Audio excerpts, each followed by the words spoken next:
ओम शांति।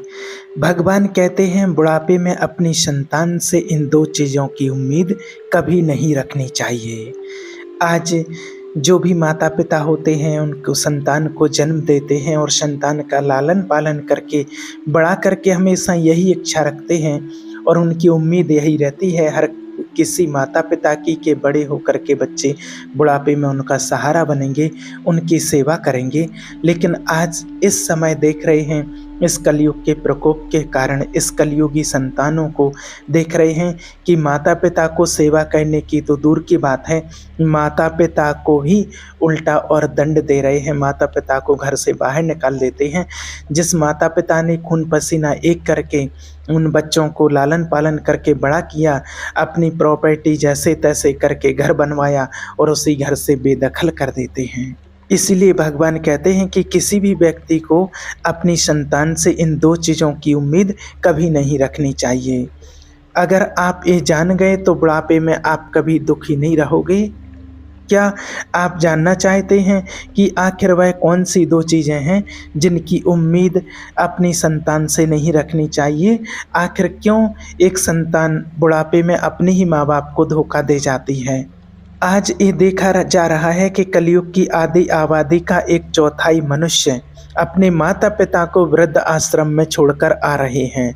उनके माता पिता रोते बिलखते अपने बच्चों के साथ रहने की जिद कर रहे होते हैं, फिर भी उन्हें वृद्ध आश्रम में छोड़ दिया जा रहा है कलयुग के मनुष्य के द्वारा। और अपने माता पिता के ऊपर ऐसा अत्याचार हो रहा है और ये सभी जानते हैं। देखिए आखिर मनुष्य कितना अज्ञानी है, ये उसके द्वारा किए गए माता पिता के अत्याचार की सज़ा उसको एक न एक दिन जरूर मिलती है, परंतु ये अज्ञानी मनुष्य इस बात को क्यों नहीं समझ पा रहे हैं।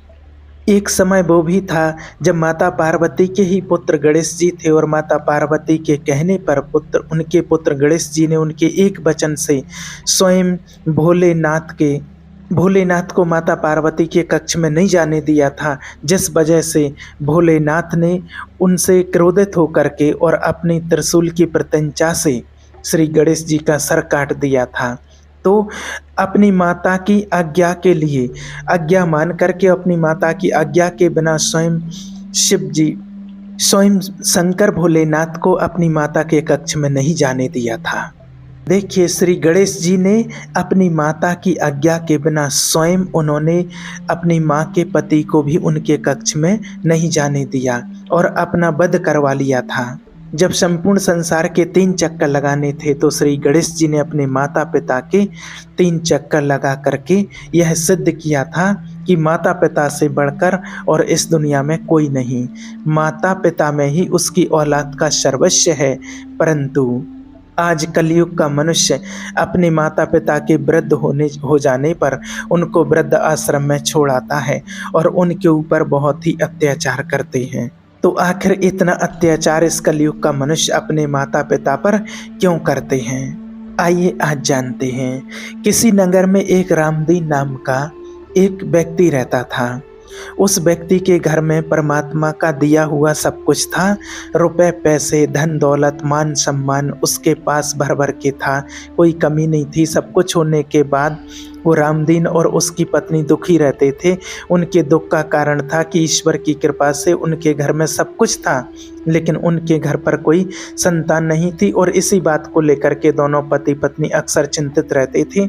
इस तरह दोनों पति पत्नी को एक साथ रहते हुए लगभग 20 साल गुजर जाते हैं लेकिन उनके घर में कोई संतान नहीं होती है। रामदीन अपनी पत्नी को अच्छे से अच्छे डॉक्टर और वैद्य को दिखाते हैं, महंगे से महंगे अस्पताल में जाकर वो अपनी पत्नी का इलाज करवाते हैं, पवित्र तीर्थ स्थानों पर करवाकर संतान प्राप्ति की मन्नतें मांगते हैं, मंदिरों में जाकर माथा टेकते हैं, तब जाकर कहीं शादी के 30 साल बाद उसकी इच्छा पूरी हो जाती है। ईश्वर की कृपा से उसकी पत्नी को एक पुत्र प्राप्त होता है और पुत्र के जन्म की बात सुनकर वह व्यक्ति खुश हो जाता है। उस बच्चे का जन्म एक अस्पताल में हुआ था। बच्चे की साफ सफाई के बाद उस अस्पताल की नर्स जब उसके नन्हे पुत्र को लेकर के उन दोनों पति पत्नी के पास पहुंचती है तो दोनों पति पत्नी कहने लगते हैं कि हमारी संतान कैसी है, इसे कोई दिक्कत तो नहीं है। दोनों पति पत्नी की ऐसी बातों को सुनकर नर्स उस व्यक्ति की पत्नी से कहती है कि बहन जी, आपको जो पुत्र हुआ है वह सुंदर है, स्वस्थ उसका ठीक है, लेकिन इसमें एक कमी है। नर्स के मुंह से ऐसी बात सुनकर के बच्चे के बारे में बच्चे की माँ सुनती है कि कोई कमी है तो वह चिंतित हो जाती है। लेकिन नर्स कहती है कि बहन, घबराने की कोई बात नहीं है, आपको जो पुत्र हुआ है वह सुंदर है, स्वस्थ है, बस उसमें एक कमी है कि उसकी एक आँख नहीं है। तुम्हारा पुत्र एक आँख से काना है, बस यही कमी है, बाकी सब ठीक है। जब उस माँ को यह पता चलता है कि मेरे बेटे की एक आँख नहीं है, मेरा पुत्र एक आँख से काना है, तो वो रोने लगती है माँ और अपने पुत्र को सीने से लगा लेती है। वह माँ कहने लगती है कोई बात नहीं, मेरे पुत्र की एक आँख नहीं है तो क्या हुआ, मेरे पुत्र की एक आँख तो सही है। मेरा पुत्र जैसा भी है मेरे दिल का टुकड़ा है, मेरे लिए मेरे इस दुनिया का सबसे सुंदर बच्चा मेरा पुत्र है। कहते हैं कि एक माँ के लिए उसकी सभी संतानें बराबर होती हैं, चाहे कोई काला हो, कुरूप हो, या चाहे कोई गोरा हो, सुंदर हो। एक माँ कभी अपने बच्चों का शरीर नहीं देखती है, वह अपने पुत्रों की आत्मा से जुड़ी हुई होती है। अब उस माँ की इन बातों को सुनकर नर्स की आंखों में भी आंसू आ जाते हैं। वह नर्स सोचने लगती है, यदि परमात्मा को इन्हें संतान का सुख देना ही था तो इस पुत्र को दोनों आंखें दे देता, उसे एक आंख से काना क्यों बनाया। अब वह माँ कहने लगती है कि कोई बात नहीं है, मेरा पुत्र जैसा भी है आखिर है तो मेरा ही बेटा है, पर आज इसकी दोनों आंखें सलामत होती तो और भी अच्छा होता। मेरा पुत्र दोनों आंखों के साथ कितना सुंदर लगता। उस माँ की इन बातों को सुनकर वह नर्स कहने लगती है, बहन जी, यदि आप चाहते हैं कि आपके पुत्र की दोनों आंखें हो तो ऐसा भी हो सकता है। जब वह माँ ऐसा सुनती है तो वो कहने लगती है, नर्स मैडम, ये कैसे संभव है। अब नर्स उन्हें बताते हुए कहती है कि ऐसा हो तो सकता है, उसके लिए आप दोनों माता पिता में से किसी एक को अपनी आंख देनी होगी, इससे आपके इस दोनों पुत्र की दोनों आंखें ठीक हो जाएंगी। ऐसी बातों को जब ईश्वर रामदीन सुनता है तो वो कहता है कि कोई बात नहीं नर्स जी, हमारे पुत्र की एक आंख तो सही सलामत है, हमारा पुत्र एक आंख से ही दुनिया देख सकता है, दूसरी आंख उसे लगाने की कोई ज़रूरत नहीं है। हमारा पुत्र जैसा भी है अच्छा है, मैं अपनी आंखें दान नहीं कर सकता क्योंकि मेरा घर मेरी मेहनत मजदूरी से ही चलता है। जब मेरी एक आंख नहीं होगी तो कैसे मैं अपने परिवार का पालन पोषण करूँगा, कैसे अपने बच्चे सहित इसकी माँ का खर्च उठा पाऊँगा। ईश्वर ने जिसे जिस रूप में भेजा है, ये हमारा पुत्र उसी रूप में ठीक है। उस बच्चे के पिता ने तो अपनी आंखें देने से साफ इनकार कर दिया, लेकिन माँ तो आखिर माँ होती है। अब माँ उस नर्स से कहती है कि मैडम, यदि ऐसा हो सकता है तो मैं अपनी एक आंख अपने पुत्र को देना चाहती हूँ। मेरा क्या है, मुझे तो घर पर ही रहना होता है, लेकिन मेरे बेटे को तो अपना पूरा जीवन काटना है, अपने पिताजी की तरह उसे जिम्मेवारियाँ उठानी है। इसलिए नर्स मैडम, मैं अपने पुत्र को एक आंख देना चाहती हूँ। जब उसके पति ने ऐसी बात अपनी पत्नी के मुंह से सुनी तो कहता है, प्रिय, ऐसा मत करो, इस तरह तो तुम कानी हो जाओगी। अब मुझे इस तरह से ऐसा पसंद नहीं है। तो वो नर्स कहती है तो रहने दीजिए। तो वो माँ कहती है कि नहीं नर्स मैडम, मैं एक आंख से भले कानी हो जाऊं, लेकिन मैं अपने पुत्र को दोनों आंखों से देखना चाहती हूँ। मेरी एक आंख ले लो और मेरे बेटे की लगा दो। जब मेरे बेटे की दोनों आंखें होंगी तो दोनों आंखों के साथ वह कितना सुंदर दिखाई देगा। मैं अपने पुत्र को एक आंख दान देना चाहती हूँ। इस प्रकार से वो डॉक्टर उसकी माँ की एक आंख निकाल कर उसके पुत्र को लगा देते हैं। इस तरह से उसके पुत्र की दोनों आंखें सही हो जाती हैं। अब उसकी माँ एक आंख को दे करके खुद एक आंख से कानी हो जाती है। अब फिर दोनों पति पत्नी कुछ दिन तक अस्पताल में रहते हैं। फिर जब दोनों माँ और बेटा स्वस्थ हो जाते हैं तो अस्पताल से माँ बेटे की छुट्टी कर दी जाती है। इस प्रकार वह व्यक्ति अपनी पत्नी और पुत्र को लेकर अपने घर आ जाता है और दोनों पति पत्नी मिलकर अब अपने पुत्र का पालन पोषण करने लगते हैं। इस प्रकार अपने बच्चे का पालन पोषण करते हुए उसका खूब ध्यान रखते हैं, जिससे उनका पुत्र 5 साल का हो चुका था। सब कुछ अच्छा चल रहा होता है। तभी एक दिन उसके पिता यानी कि रामदीन की किसी सड़क दुर्घटना में उसके प्राण चले जाते हैं, उसकी मृत्यु हो जाती है। जब उसकी पत्नी को उसके पति के मौत की खबर मिलती है तो वो सक कर रोने लगती है। वह सोचने लगती है कि मेरा 5 साल का बच्चा है, घर में एक मेरे पति ही कमाने वाले थे और वह भी अब मुझे छोड़कर चले गए। अब मैं इस बच्चे का पालन-पोषण कैसे करूँगी? यह सोच-सोच कर वह रोने लगती है। उसका रोना-धोना सुनकर आस-पड़ोस के लोग उसके पास आ जाते हैं। उस लाचार माँ को धीरज रखने के लिए कहते हैं। किसी तरह से समझा-बुझाकर उस व्यक्ति का अंतिम संस्कार करते हैं। इस प्रकार वह लाचार माँ अपने 5 साल के बच्चे के साथ जीवन बिताने लगती है। घर में जो जमा पूँजी थी उसके पति के गुजरने के बाद वह जमा पूँजी संतान पाने की चाहत में उसके इलाज में पहले ही खर्च हो चुकी थी। अब उसके पास जो भी जमा पूँजी थी वह उसके पति की मृत्यु के बाद वह पति के अंतिम संस्कार में चली जाती है। इस प्रकार वह माँ दूसरों के घरों में झाड़ू पोंछा करके बर्तन मांज के अपने पुत्र का पालन पोषण करने लगती है। अब उसके पति के जाने के बाद ही उसके घर से लक्ष्मी जा चुकी थी। अब वह माँ दूसरों के घरों में झाड़ू पोंछा करती थी, दूसरे के घरों में बर्तन साफ करती थी और वह औरत अपने पुत्र को कोई कमी नहीं होने देती थी, परेशानी होने देती थी। दूसरों के घरों में पैसे कमा करके, नौकरी करके और अपने पुत्र को खेलने के लिए अच्छे-अच्छे खिलौने लेकर आती थी।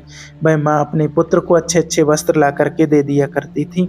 हर समय अपने बच्चों के साथ परछाई की तरह बन करके रहती थी। जब उसका बेटा थोड़ा और बड़ा हो जाता है, जब वह पुत्र 6 साल का हो जाता है, तो वो माँ अपने बेटे को लेकर विद्यालय में पहुंचती है और उस विद्यालय के प्रधानाचार्य से अनुनय विनय करती है। वह उनसे कहती है कि भाई साहब, मुझे अपने बेटे का इस विद्यालय में दाखिला कराना है। वह लाचार माँ अपने बेटे का विद्यालय में दाखिला करा देती है और वो विद्यालय उस नगर का एक प्रसिद्ध विद्यालय होता है। उस विद्यालय में अमीर लोगों के बच्चे पढ़ते थे। जब उस विद्यालय का बड़ा मास्टर फटे पुराने वस्त्रों में उसकी माँ को देखता है तो वह अपने मन में सोचने लगता है कि बच्चा तो सुंदर है, लेकिन माँ कपड़ों से ऐसे लग रही है जैसे कोई भिखारन हो। ये बेचारी कहाँ से इस बच्चे की किताबें उतनी महंगी फीस भर पाएगी। इसलिए वह समझाते हुए उस बच्चे की माँ से कहता है कि बहन जी, हमारे विद्यालय की फीस कुछ ज़्यादा है, हमारे विद्यालय में अमीरों के बच्चे पढ़ते हैं, इसलिए बेहतर होगा कि आप अपने बच्चे का दाखिला किसी सरकारी स्कूल में करा दें। मास्टर जी की इन बातों को सुनकर वो माँ कहने लगती है कि सर जी, आप पैसों की चिंता मत कीजिए, आपकी जो भी फीस होगी मैं समय से जमा कर दिया करूँगी। यह मेरा इकलौता बालक है और मैं चाहती हूँ कि मेरा बच्चा पढ़ लिख कर एक बड़ा डॉक्टर बन जाए, इसलिए मैं इसे आपके विद्यालय में लेकर के आई हूँ। वो मास्टर जब उस माँ की बातों को सुनता है तो उस माँ की बातों को सुनकर वह बहुत ही प्रभावित होता है और उस बच्चे की माँ से कहता है, ठीक है बहन जी, यदि तुम जिद करती हो तो हम तुम्हारे बच्चे का दाखिला अपने स्कूल में कर लेते हैं। इस प्रकार उस बच्चे का दाखिला उस विद्यालय में हो जाता है और वह बालक विद्यालय में पढ़ने जाने लगता है। वह लाचार माँ पहले तो 5 घरों में झाड़ू पोंछा करके अपना गुजारा कर लेती थी, लेकिन अब अपने पुत्र के दाखिले के बाद अपने पुत्र की पढ़ाई के लिए वह 10 घरों में काम करने लगी। वह माँ दूसरों के घरों में झाड़ू पोंछा करके अपने पुत्र को पढ़ाने लिखाने लगती है। वैसे ही समय बीत रहा था। अब वो पढ़कर पुत्र 5वीं कक्षा में आ जाता है। जब उसकी उम्र 10 साल की हो जाती है तो एक दिन सभी स्कूल के बालक मिलकर के उसके बच्चे को छेड़ने लगते हैं कि देखो देखो, एक आंख वाली काली माँ का बेटा आ गया, इसकी माँ की एक आंख से कानी है। और जब वह बालक अपनी सहपाठियों की इन बातों को सुनता है तो वो क्रोध में भर जाता है। उससे उसके सहपाठी ऐसा ऐसा बोलते हैं तो उसे बहुत बुरा लगता है। लेकिन जब विद्यालय की छुट्टी होती है तो छुट्टी के समय हमेशा की तरह उसकी माँ उसे लेने आती है। आज भी उसके सहपाठी उसकी माँ को एक आंख से कानी कहने लगी और उसकी माँ अब स्कूल में उस बच्चे को लेने के लिए आई थी। तब उसकी माँ ने बालक को दुखी देख करके कहा कि बेटा क्या बात है। तब बेटा बोला कि कल से माँ तुम मुझे स्कूल में लेने के लिए मत आना। जब माँ पूछती है कि क्या बात हो गई पुत्र, तुम ऐसा क्यों कह रहे हो, तो वह लड़का कहने लगता है कि माँ तुम्हारी सूरत ठीक नहीं, तुम एक आंख से कानी हो। तुम जब मेरे साथ में विद्यालय में आती हो तो विद्यालय के सभी लड़के मेरा मजाक उड़ाते हैं और तुम्हारी वजह से मुझे शर्मिंदा होने पड़ता है। तुम ऐसी हो वैसी हो, इस तरह की बातें करते हैं सभी लड़के। जब वो माँ अपने पुत्र के मुख से ऐसी बातों को सुनती है तो उसे बहुत दुख होता है, लेकिन अपने पुत्र की इन बातों को सुनकर वो चुप रहती है और अपने पुत्र की बातों को सहन कर लेती है। वह माँ कहती है, कोई बात नहीं बेटा, तुम चाहते हो तो मैं तुम्हारे साथ कल से स्कूल नहीं आऊँगी तो ठीक है, लेकिन तुम अकेले विद्यालय कैसे आ पाओगे। अपनी माँ की इन बातों को सुनकर वह बेटा कहता है, माँ अब मैं बड़ा हो गया हूँ, अब मैं इस काबिल हो चुका हूँ कि मैं अकेला विद्यालय आ जा सकता हूँ, इसलिए तुम्हें मेरे साथ आने की ज़रूरत नहीं है। अपने पुत्र की इन बातों को सुनकर वह माँ कहती है, ठीक है बेटा, आज के बाद मैं तुम्हारे स्कूल में तुम्हारे साथ नहीं आऊँगी, लेकिन बेटा तुम सावधानी से घर आना। तुम्हारे पिता की सड़क दुर्घटना में मौत हुई थी, ये सोच-सोच कर मुझे डर लगता है। पुत्र कहता है, माँ तुम चिंता मत करो, मुझे कुछ नहीं होगा, मैं अकेला ही आ जाया करूँगा। उस दिन के बाद से वो पुत्र अकेला ही विद्यालय आने-जाने लगता है। जैसे-जैसे पुत्र बड़ा होता गया, वैसे-वैसे पुत्र के खर्च भी बढ़ते गए, वैसे-वैसे उस माँ पर काम का बोझ भी बढ़ता गया। धीरे-धीरे समय गुजरता गया और इस प्रकार वह लड़का विद्यालय की पढ़ाई पूरी कर लेता है और उसकी पूरी क्लास में सबसे अच्छे नंबर आते हैं। इसके बाद वह आगे की पढ़ाई करने के लिए शहर चला जाता है और जब वो शहर चला जाता है तो उसकी माँ जो पैसा कमाती थी वो पैसा कम पड़ने लगता है, क्योंकि पहले तो सिर्फ किताबें और फीस का खर्चा था, लेकिन जब बेटा शहर चला जाता है तो उसके और भी खर्च बढ़ जाते हैं। लेकिन उस माँ ने हार नहीं मानी। पहले जहाँ माँ वो 20 घरों में काम करके अपने बेटे का खर्चा पूरा करती थी और जब बेटा शहर चला गया तो वही माँ 40 घरों में बर्तन धोने लगी और झाड़ू पोंछा करने लगी। उस माँ को दिन भर मेहनत करते करते रात के 12 बज जाते थे, तब जाकर वो रात को अपने घर पहुंचती थी और ऐसा करके वो अपने बेटे को उसके खर्चे के लिए 5,000 रुपये महीने के भेजती थी। इतनी मेहनत करती थी, धीरे-धीरे यही प्रक्रिया चलती रही। वो माँ यही सोचती थी कि मेरा बेटा जब एक दिन पढ़ लिख कर बड़ा डॉक्टर बन जाएगा तो मुझे सुख मिलेगा, एक न एक दिन मुझे भी आराम मिलेगा। मेरी मेहनत से मेरा बेटा डॉक्टर बन जाएगा तो मेरे बेटे के पास रहकर मैं भी सुखी रहूँगी। इसलिए वो माँ खूब मेहनत करती थी और 40 घरों में काम करके अपने पुत्र के लिए पैसा भेजा करती थी। इस प्रकार मेहनत करते-करते वो समय से ही बूढ़ी हो जाती है। समय से पहले धूप में उसका गोरा रंग काला पड़ जाता है, लेकिन वो अपने पुत्र को कोई दिक्कत नहीं होने देती है। जब ऐसे ही कुछ दिन और बीत जाते हैं तो उस दिन एक दिन उसकी माँ को वो पत्र मिलता है और उसमें लिखा होता है कि माँ, अब मैं शहर में बड़ा डॉक्टर बन चुका हूँ, अब तुम्हें मेरे लिए पैसे भेजने की ज़रूरत नहीं है। जब उस माँ को यह पत्र मिलता है कि मेरा बेटा डॉक्टर बन चुका है तो बहुत खुश हो जाती है और सोचने लगती है कि पति के जाने के बाद यह मेरा बेटा ही तो मेरा सहारा है और मेरी जैसी इच्छा थी कि मेरा बेटा डॉक्टर बन जाए तो मेरी इच्छा भी पूरी हो गई है। उस माँ के बेटे ने यह बात पत्र लिखकर बताई थी कि माँ मैं डॉक्टर बन गया हूँ, लेकिन वह बेटा अभी तक माँ से मिलने नहीं गाँव आया था। जब उस बूढ़ी माँ को यह पत्र मिलता है तो वो बूढ़ी माँ पूरे गांव में मिठाइयाँ बांट देती है और सारे गांव के लोगों को अपने पुत्र के डॉक्टर बनने का समाचार बड़े गर्व से बताती है कि उसकी मेहनत सफल हो गई है, उसका बेटा एक बड़ा डॉक्टर बन चुका है। इस प्रकार वह माँ अपने पुत्र के गांव आने का इंतजार करने लगती है। वह सोचने लगती है कि मेरे बेटे को शहर गए बहुत समय बीत गया है, अब वह डॉक्टर बन गया है तो वो मुझसे मिलने के लिए गाँव जरूर आएगा। मैं अपने पुत्र की आरती उतारूँगी, उसकी पसंद का भोजन बनाऊँगी। अब वह अपने पुत्र को आने की राह देखती है, हर दिन इंतज़ार करती है कि आज मेरा पुत्र आता होगा। जब कोई गाड़ी घर के सामने से निकलती तो वो घर के बाहर जाती, उसे लगता था कि उसका पुत्र आया होगा। इस तरह इंतज़ार करते करते उससे कई वर्ष बीत गए। रात में उस माँ को नींद नहीं आती थी कि जाने क्या मजबूरी है कि बेटा मुझे लेने क्यों नहीं आया, कब मुझे अपने साथ ले जाएगा। अब वह दिन नहीं आएंगे कि जब मैं अब दूसरों के घरों में बर्तन साफ करूँ, झाड़ू पोंछा करूँ। अब तो मैं आराम से बैठकर अपने बेटे की कमाई खाऊंगी। अब तो मेरे बेटे के घर में नौकर चाकर, गाड़ी बंगला सब कुछ होगा। अब मेरे दुख के दिन बीत चुके हैं। इसी तरह वो माँ अपने बेटे के सपने देखा करती थी। ऐसा करते और भी वर्ष बीत जाते हैं, लेकिन वो बेटा नहीं आता है। फिर एक दिन उस माँ के पास बेटे का दूसरा पत्र आता है। उस पत्र में लिखा होता है कि माँ मेरी शादी हो गई है और तुम्हें पता है जिस लड़की के साथ मेरा विवाह हुआ है वो बहुत ही अमीर घर की है। जिस लड़की से मेरा विवाह हुआ है वो एक बहुत बड़ी डॉक्टर साहब की बेटी है। मैंने प्रसिद्ध डॉक्टर की बेटी के साथ अपना विवाह किया है। मेरी पत्नी बहुत सुंदर है। जब माँ अपनी बेटे की ऐसी बात को पढ़ती है तो उसको बड़ा दुख होता है, उसकी आंखों से आंसू बहने लगते हैं। क्योंकि वो माँ तो सोच रही थी कि अब मेरा बेटा डॉक्टर बन गया है तो मेरे बेटे के लिए अच्छे अच्छे रिश्ते आएंगे। मैं अपनी पसंद की लड़की के साथ अपने बेटे की शादी करूँगी, लेकिन उस पत्र को पढ़कर उसके सारे अरमान धूमिल हो जाते हैं। वो माँ सोचती है कि हे भगवान, मैंने ऐसा कौन सा पाप किया था, मुझसे ऐसी कौन सी गलती हो गई जो मेरे जीवन में मुझे इतनी बड़ी सज़ा मिल रही है। हर माता पिता का सपना होता है कि वे अपने हाथों से अपने बेटे को दूल्हा बनाएं, अपने हाथों से अपने बेटे को सजाएं और अपना आशीर्वाद देकर अपने बेटे की शादी करवाएं, लेकिन मेरे पुत्र ने तो अपनी शादी में मुझे बुलाया ही नहीं, यहाँ तक कि मुझे बताया ही नहीं गया और विवाह कर लिया गया। क्या मैंने अपनी ज़िंदगी में यही दिन देखने के लिए अपने पुत्र को पढ़ाकर इतना बड़ा किया था, जिसके लिए मैंने इतनी मेहनत मजदूरी की थी, दूसरों के घरों में जूठे बर्तन साफ किए, मेहनत मजदूरी करके पढ़ाया लिखाया, उसे इस लायक बनाया। क्या मेरा इतना भी अधिकार नहीं था जो मुझे मेरे बेटे ने शादी में भी नहीं पूछा? इतना सब होने के बाद भी वो माँ अपने बेटे को आशीर्वाद देती रही, उसके लिए दुआएं ही निकलती रहीं, भरे आंसू बहाती रही।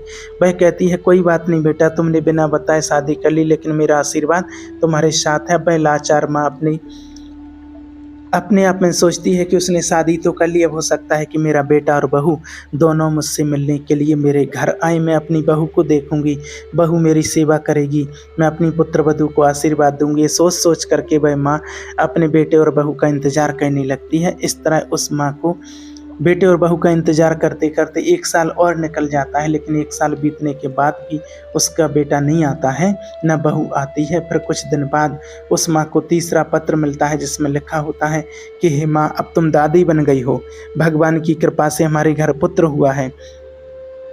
जब इस बात का पता चलता है तो उस माँ का धैर्य जवाब दे जाता है, उसकी सहन शक्ति जवाब दे जाती है। माँ का पुत्र डॉक्टर बन जाए, विवाह कर ले, उसको एक पुत्र हो जाए, उसकी माँ को पता ना चले तो उसके दिल पर क्या बीतेगी। जिस पुत्र का जीवन बनाने में उस माँ ने अपना सब कुछ कुर्बान कर दिया, उस पुत्र का बरसों से चेहरा ना देखा हो तो अपने पुत्र के लिए व्याकुल होना स्वाभाविक है। जब वो माँ अपने पुत्र के लिए ज़्यादा व्याकुल हो जाती है तो उस माँ के मन में आता है कि अब तो रहा नहीं जाता है। वो लाचार माँ अपने पुत्र के विचारों में खो जाती है। वह सो जाती है कि चलो कोई बात नहीं, अब तो पोता भी हो गया, अब तो बहुत अच्छी बात, अब मैं अपने पोते को देखूंगी, अपने पोते को अपने गोद में खिलाऊंगी, अब मेरा बेटा पोते और बहू के साथ जरूर मेरे पास आएगा। यह सोच करके वो माँ व्याकुल होने लगी। अब जब इंतजार करते करते उस माँ को 20 महीने और बीत जाते हैं और जब उस माँ से कोई मिलने के लिए नहीं आता है तो उस माँ के सब्र का बांध टूटने लगता है। वह व्याकुल हो जाती है और व्याकुलता में यह फैसला करती है कि चाहे कुछ भी हो जाए मैं अपने पोते को देखने ज़रूर जाऊंगी।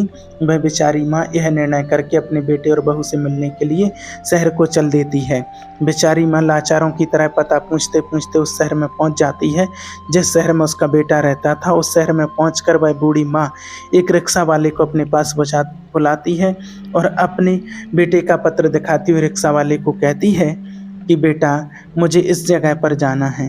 रिक्शा वाले ने पता देखा और बूढ़ी माँ को अपने रिक्शे में बैठा लिया और उस बूढ़ी माँ को उसी पते पर ले जाता है। कुछ समय बाद वो रिक्शा लेकर के बड़े डॉक्टर के बंगले पर पहुंच जाता है। बंगले के सामने अपना रिक्शा खड़ा कर देता है और उस बूढ़ी माँ से कहता है कि माँ जी, तुमने जो पता दिखाया था तुम उस पते पर पहुंच चुकी हो। यह जो सामने बंगला है यहीं रहते हैं डॉक्टर साहब। वो माँ की नज़र जब डॉक्टर के बंगले पर पड़ती है तो माँ खुश हो जाती है। वह देखती है कि ये कितना सुंदर आलीशान बंगला बना हुआ है। बंगले के सामने नौकर चाकर के साथ चमचमाती गाड़ी खड़ी है और दरवाजे पर चपरासी बैठे हैं। यह देखकर उस माँ को बड़ी खुशी होती है कि कितने सुंदर घर में मेरा बेटा रहता है। फिर वो बूढ़ी माँ जो अपने एक थैले में अपने पोते के लिए खिलौने और बहू के लिए सुंदर साड़ी और मिठाइयाँ लेकर के आई थी, जब वह थैले को लेकर बंगले के अंदर जाने लगती है तो जैसे ही वो अंदर घुसती है बंगले के तो गेट के पास खड़े चपरासी की नज़र उस पर पड़ती है। चपरासी देखता है कि फटे पुराने वस्त्रों में काली कलूटी बुढ़िया जो एक आंख से कानी है बंगले के अंदर घुसी जा रही है। जब वह चपरासी उस महिला को देखता है तो उससे कहता है कि तुम्हें किससे मिलना है, इस तरह अंदर कहाँ चली जा रही हो। चपरासी के जब यह शब्द उसके कानों में पड़े तो वह माँ एकदम से रुक जाती है और चपरासी से कहती है कि यहाँ पर मेरा बेटा रहता है, मेरे बेटे के हाल ही में पुत्र हुआ है, इसलिए मैं अपने पोते को देखने आई हूँ। तो चपरासी उस माँ को डांटते हुए कहता है कि तूने कभी अपनी बुढ़िया शक्ल देखी है? तुम्हें पता है कि यह किसका बंगला है?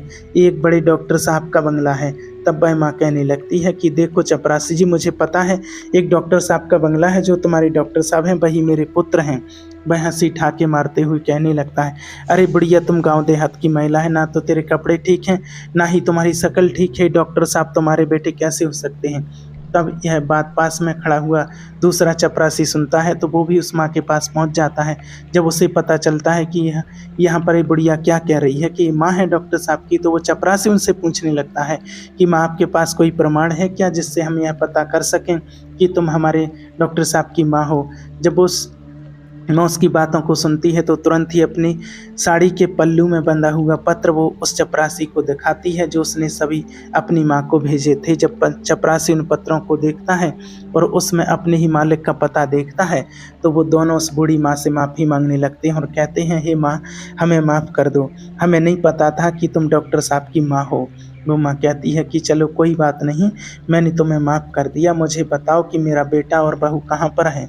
तब वह चपरासी दूर से इशारा करते हुए कहता है कि ऊपर जो एक कमरा दिख रहा है वो तुम्हारे बेटे का कमरा है और वो इस समय घर पर ही है। अब वह माँ अपना सारा सामान नीचे रख देती है कि सामान को तो बाद में ले जाऊंगी, बाद में अपने पोते को देख लेती हूँ, बहू को देख लेती हूँ।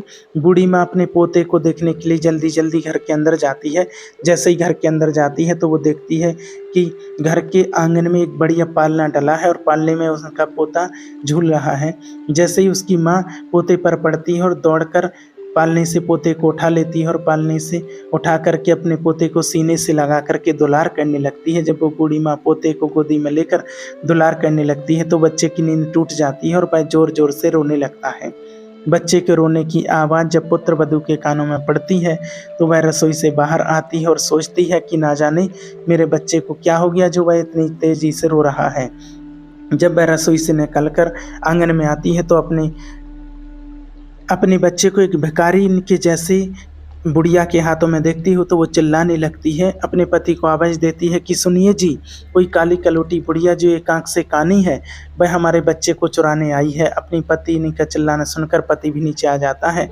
तो पति के आते ही बहू अपने बेटे को छीन करके बुढ़िया से और अपने सीने से लगा लेती है और अपने पति से कहती है कि तुमने घर में कैसे चपरासी रख रखे हैं, कोई भी हमारे घर में चला आता है, देखना इस भिखारिन बुढ़िया हमारे बच्चे को चुराने आ गई। अब वह बूढ़ी माँ कहती है कि बहू, मैं चोर नहीं हूँ, मैं तो तुम्हारी सास हूँ, यह तुम्हारा पास खड़ा है वह मेरा बेटा है, तुम्हारी गोदी में जो खेल रहा वो मेरा पोता है, मैं भला पोते को चुरा कर कहाँ ले जाऊंगी। जब वह माता जी की इन बातों को सुनती है तो वह अपने पति से कहती है कि बुढ़िया क्या कह रही है, क्या सच में भिखारन जैसी दिखने वाली आपकी माँ है? क्या ऐसे ही गरीब परिवार में आपने जन्म लिया है? पहले तो आपने कभी बताया नहीं कि आपकी भी कोई माँ है। जब वो पति अपनी माँ की ऐसी पत्नी की बातों को सुनता है तो वो कहता है, बेटा ये बुढ़िया मेरी माँ नहीं है, अपनी पत्नी से कहता है। और वह अब वह माँ सोचने लगी कि मैंने अपनी जवानी को कुर्बान कर दिया। वह कह रहा है कि यह बुढ़िया झूठ बोल रही है, यह माँ नहीं है, इस संसार में मेरा एक ही सहारा था, आज तो वह भी छूट गया। वह माँ समझ जाती है कि मेरे पुत्र ने बड़े घर की बेटी से विवाह किया है, मेरा बेटा बड़े पद पर पहुँच गया है, इसलिए मुझे पहचानने से इनकार कर रहा है। माँ ने कहा, बेटा कोई बात नहीं, मुझे लगा कि तुम मेरे पुत्र हो इसलिए मैं तुम्हारे पास चली आई, क्योंकि तुम्हारे जैसा एक मेरा भी पुत्र है जिसे मैंने मेहनत मजदूरी करके डॉक्टर बनाया है, जो मेरे जीने का एकमात्र सहारा है। लेकिन अब मुझे पक्का यकीन हो गया कि तुम मेरे बेटे नहीं हो सकते, मुझसे गलती हो गई है। इतना कह करके वो रोती रोती माँ घर की सीढ़ियों से नीचे उतरने लगती है और वो मन ही मन सोचने लगती है कि बुढ़ापे में मेरा एक ही सहारा था और वह भी मुझसे आज छूट गया, मैं किसके सहारे जीऊँगी, मेरी तो एक ही आस थी, आज वह भी टूट गई। अब वह सोचती है कि जिन्हें मैंने अपने जीवन की खुशी समझा था, जिसे मैंने जीवन जीने का अधिकार माना था, जो मेरे जीवन की नैया को पार लगाने वाला था, वह बुढ़ापे की मझधार में डुबा रहा है। इस प्रकार रोते रोते वो अभागी माँ बाहरी कदमों से नीचे उतरने लगती है। अब माँ सोचने लगती है कि जब बेटे ने ही मुंह मोड़ दिया है तो अब जीकर मैं क्या करूँगी, अब बेटा ही नहीं रहा तो इस जीवन का क्या होगा। इस प्रकार वो विचार करते हुए अपने बेटे के घर से बाहर निकल जाती है और बाहर के बंगले चपरासियों का कमरा था वो वहाँ पहुँच जाती है और एक चपरासी को अपने पास बुला कर के कहती है कि बेटा मेरे एक पत्र लिख सकते हो क्या तुम, क्या तुम मेरे लिए इतना काम कर सकते हो? अब चपरासियों को पहले से ही पता था कि ये बूढ़ी औरत डॉक्टर साहब की माँ है, इसलिए वे तुरंत ही कागज़ कलम लाता है और पूछने लगता है कि बताओ माँ जी, मुझे क्या लिखना है। इस तरह से वो बूढ़ी माँ जो जो बोलती जाती है और वो चपरासी लिखता जाता है। जब वह पत्र पूरा लिख जाता है तो वह माँ उस चपरासी से कहती है कि बेटा, मुझे बहुत ज़ोरों की प्यास लगी है, क्या तुम मेरे लिए थोड़ा पानी ला सकते हो? उस माँ के कहने पर वह चपरासी उस बूढ़ी माँ के लिए पानी लेने चला जाता है और इधर वो बूढ़ी माँ अपनी साड़ी को पंखे में डालकर आत्महत्या कर लेती है। जब चपरासी पानी लेकर के लौटता है तो कमरे का नज़ारा देखकर हैरान रह जाता है। चपरासी ने देखा कि वह माताजी तो फांसी के फंदे पर झूल रही। अब तुरंत ही जाकर वो ये खबर डॉक्टर साहब को देता है। इस खबर को सुनकर वह पति पत्नी दौड़े दौड़े इस कमरे में आते हैं। जब वो पुत्र अपनी माँ को इस हालत में देखता है तो अपनी माँ को देखकर उसके पैरों के तले ज़मीन खिसक जाती है। वो पुत्र अपना माथा पकड़ लेता है और सर पकड़कर ज़मीन पर बैठ जाता है। सोचने लगता है कि मुझे नहीं पता था कि मेरी माँ को मेरी बातें इतनी बुरी लगेंगी।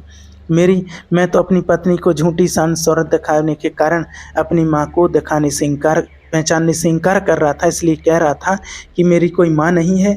मुझे डर था कि मेरी असलियत जानकर मेरी पत्नी मुझे छोड़ ना दे, इसलिए मैंने बोल दिया कि मेरी कोई माँ नहीं है। लेकिन तुमने तो मेरी मजबूरी को सच बना दिया। एक बार पुत्र की मजबूरी के बारे में सोचा होता। पत्नी की नज़र उस फांसी पर झूलती हुई माँ के ऊपर पड़ती है। जब उस बेटे की पत्नी माँ के हाथों में कागज़ का टुकड़ा देखती है तो उस कागज़ के टुकड़े को बूढ़ी माँ के हाथों से लेकर पढ़ने लगती है। तो उस कागज़ के पन्ने में लिखे हुए शब्द पढ़ती है तो उसकी आंखें भर आती हैं। उस पत्र में लिखा हुआ था कि बेटा, मेरा आशीर्वाद है कि तुम खूब उन्नति करो। मेरा आशीर्वाद तुम्हारे साथ है। जाते जाते तुम्हें एक राज की बात बताना चाहती हूँ। बेटा, मैं अच्छी नहीं दिखती हूँ तो उसके पीछे का कारण तुम ही हो। जब तुम्हारा जन्म हुआ था उस समय तुम्हारी एक आँख नहीं थी। मैंने अपनी एक आँख तुम्हें देकर तुम्हें सुंदर बनाया था, तुमको सुंदर रूप दिया था और मैं क्रूप हो गई और इस क्रूप चेहरे से तुम नफरत करते क्योंकि मैं कानी जो हो गई और मेरा रंग जो काला है वो भी आज उसका कारण भी तुम हो। बेटा, जिस मुकाम पर तुम बैठे हो उस मुकाम पर पहुंचाने के लिए मैंने दिन रात मेहनत की है। मैंने कभी नहीं देखा कि कितनी गर्मी है, कितनी सर्दी है। तुम्हें पढ़ाने लिखाने के लिए, तुम्हारे खर्च उठाने के लिए मैं काली कलूटी हो गई। उसके लिए मुझे कोई दुख, कोई मलाल नहीं है। तुम सुंदर हो इसकी मुझे खुशी है। मैं तो तुम्हें देखना चाहती थी, अपने पोते को देखना चाहती थी, अपनी बहू से मिलना चाहती थी, इसलिए मैं शहर चली आई क्योंकि तुमने तो कभी गांव जाकर मेरा हाल नहीं पूछा। लेकिन जब मैं स्वयं चलकर मैं तुम्हारे पास आई तो तुमने तो मुझे पहचानने से इनकार कर दिया। इसीलिए मुझे लगा कि अब इस दुनिया में मेरा कोई नहीं है। अब जीने का मेरा उद्देश्य ख़त्म हो गया है। जब कोई रहा ही नहीं तो मेरे इस जीवन को जीने का क्या फ़ायदा। बेटा, जाते जाते ईश्वर से प्रार्थना करती हूँ कि तुम सदा खुश रहो, तुम्हारी संतान खुश रहे। तो जब उस बेटे की पत्नी पत्र पढ़कर उस बेटे पति को सुनाती है तो उसका सर शर्म से नीचे झुक जाता है। उसे अपने आप से घृणा होने लगती है कि जिस माँ ने मेरी ज़िंदगी बनाने में अपना सब कुछ निछावर कर दिया, वही माँ आज मेरी चौखापट मुझसे मिलने आई तो मैंने एक गिलास पानी तक नहीं पूछा। इस प्रकार दोनों पति पत्नी अपनी गलती के लिए उस मरी हुई माँ से माफ़ी मांगते हैं। लेकिन अब क्या हो सकता था, वह माँ तो अब उनकी माफ़ी सुनने के लिए वहाँ मौजूद नहीं थी, उनसे बहुत दूर जा चुकी थी जहाँ से वापस नहीं आ सकती थी। अब उसके जीवन में सिर्फ पछताना ही रह गया था। तो देखिए कैसी यह दुनिया है। कुछ लोगों के जीवन में माँ नहीं होती है तो वो सारा जीवन माँ के लिए तरसते हैं, और जिसके जीवन में माँ होती है तो वो उस माँ की कदर नहीं करते हैं। बच्चे और पत्नी दोबारा मिल सकते हैं पर माँ दोबारा नहीं मिल सकती है। एक संतान ही माता पिता के जीने का सहारा होती है, बुढ़ापे की लाठी होती है। ऐसे में जब बेटा ही अपने धन के नशे में, अपने पद के नशे में माता पिता को पहचानने से इनकार कर देता है, अपने माता पिता को भुला देता है या घमंड में आकर उनका अपमान कर देता है, तो दुनिया में माता पिता को सबसे ज़्यादा दुख ऐसे ही बेटों से होता है। माता पिता अपनी संतानों का भविष्य बनाने के लिए, उन्हें सफल बनाने के लिए अपना पूरा जीवन लगा देते हैं, और जब वही संतान धन और पद के नशे में अपने माँ बाप का अपमान करते हैं तो उन्हें बहुत ही पीड़ा होती है। इसलिए यदि जिनके भी माता पिता हैं उनका आदर करो, उनका कदर करो, क्योंकि मनुष्य की सफलता में माँ बाप का ही योगदान होता है। और आज दुनिया में ऐसे भी यहाँ पर बच्चे पैदा हो गए हैं जो अपने माता पिता से पूछते हैं कि तुमने हमारे लिए क्या किया है। अरे, जो कुछ किया है माता पिता ने ही तो किया है, तुमको बनाया पढ़ाया लिखाया, तुम्हें पालने में दुख उठाए, माता पिता को भूल कर तुम अपने आप को भूल गए। और बच्चा ये भूल जाता है कि माँ बाप के अतिरिक्त दुनिया में कोई उसका भला चाहने वाला नहीं है। माता पिता मर के ही तुम्हारा भला ही चाहेंगे।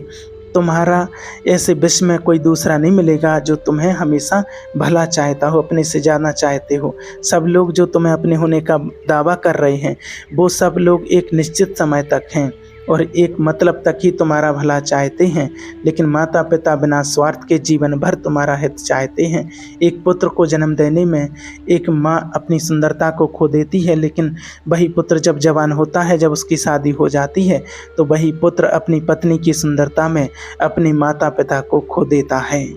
माता पिता अपनी संतान की सुखों के लिए सब कुछ त्याग देते हैं, लेकिन जब बच्चे बड़े हो जाते हैं, कुछ देने के काबिल हो जाते हैं, तो हम क्या देते हैं? सिर्फ आंसू और लाचारी, दुख और अकेलापन, और कुछ नहीं।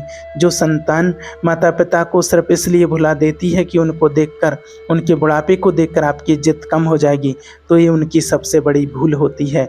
उम्र के उस पड़ाव पर पहुँचने के बाद आपकी भी यही स्थिति होती है। अब माता पिता को अपनी संतान से कौन सी 2 चीज़ों की उम्मीद नहीं रखनी चाहिए? तो देखिए, पहला तो किसी भी माता पिता को अपनी संतान से बुढ़ापे में अपने सम्मान की उम्मीद नहीं रखनी चाहिए, क्योंकि जैसे जैसे तन घटता जाता है वैसे वैसे पुत्रों का माता पिता के प्रति आचरणों में बदलाव आता जाता है।